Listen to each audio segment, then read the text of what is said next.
Welcome back to DFS Rebels for the Sunday slate of Week 15 games. It's your boy Dante with my colleague, Mr. Rob, as we're back for another week sharing those absolute banger DraftKings picks along with a couple of sleepers to help you build those lineups and, of course, win you some cash. So, with that being said, it is time to join the rebellion. That's right, Mr. Dante. That's right. And we're getting straight into it with my first pick. I absolutely love the Buccaneers this week. If Tampa looks to lock up the NFC South, they're gonna and keep their playoff hopes alive. They're gonna need to start making plays, and they can. Brady is due for a monster game. Um, the Bengals should be without Hendrickson, Mike Hilton. So this should be a very sexy matchup for Tom Brady. But the reason I love him is value. Look how cheap he is. Look how cheap he is with the amount of volume. If you go back and look at his attempts. 55 attempts, 54 attempts, 43. Ridiculous. He has 58 attempts back a few weeks ago. That's just insane volume for a quarterback that cheap. There's no way I'm not on Tom Brady. I'll be locking in when either Mike Evans or Godwin. Godwin is one of the four players in the NFL who have over 100 total targets over the past 10 games. So the utilization is great there if you're looking for a pairing up. So that's my first game that I'm looking at. That's the pairing I'm looking at. The stack for GPPs and cash games. What quarterbacks are you looking at? Well, I just want to comment off of his Tom Brady pick a little bit.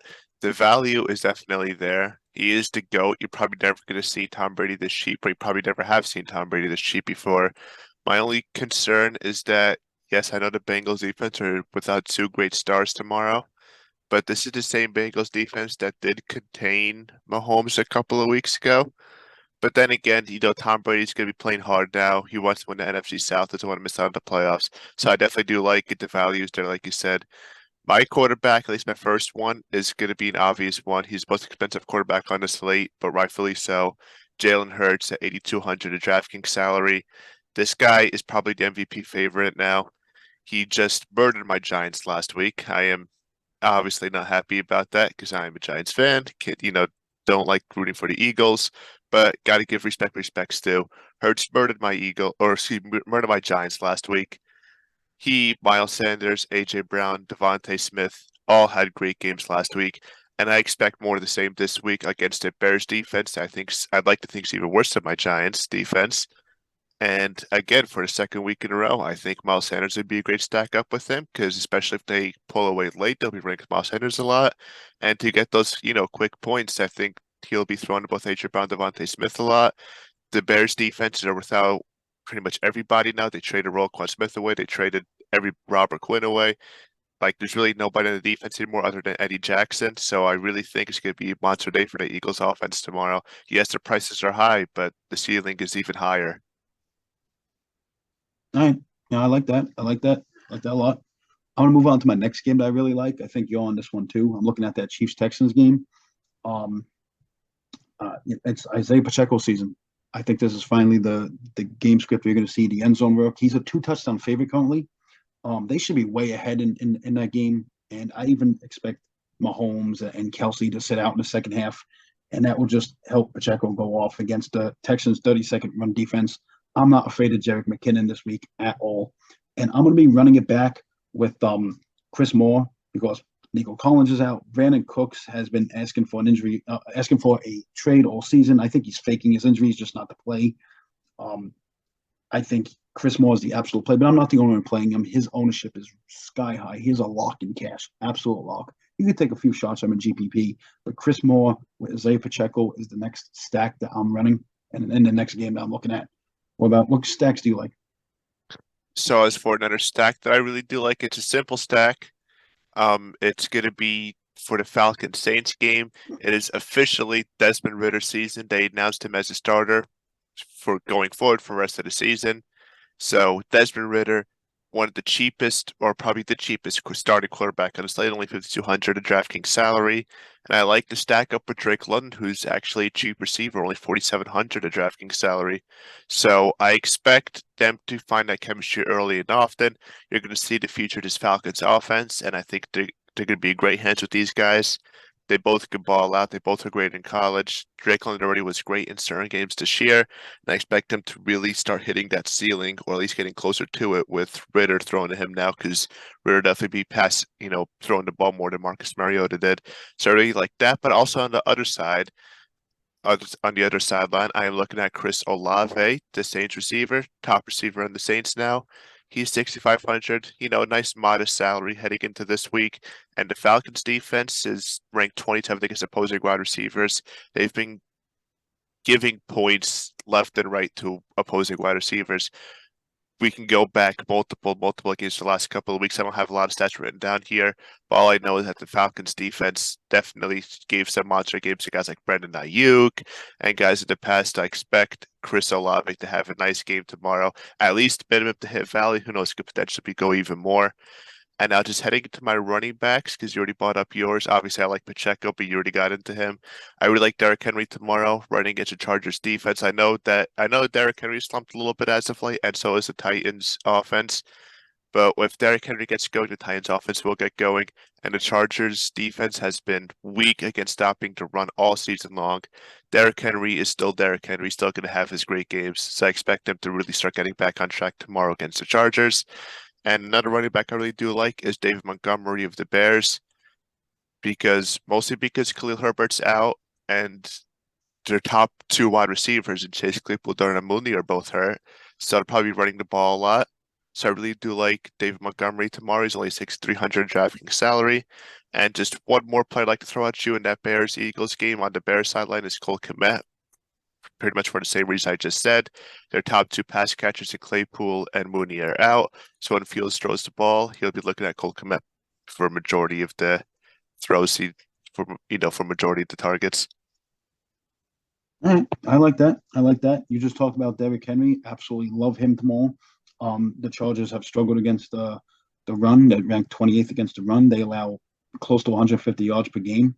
So Henry could hit that by halftime, actually. But I've been calling these GPP plays the last couple of weeks, and I've been on fire. So something I'm looking at in this game, besides for Derrick Henry, in the Millie Maker, I'm looking at Nick Westbrook-Ikhine.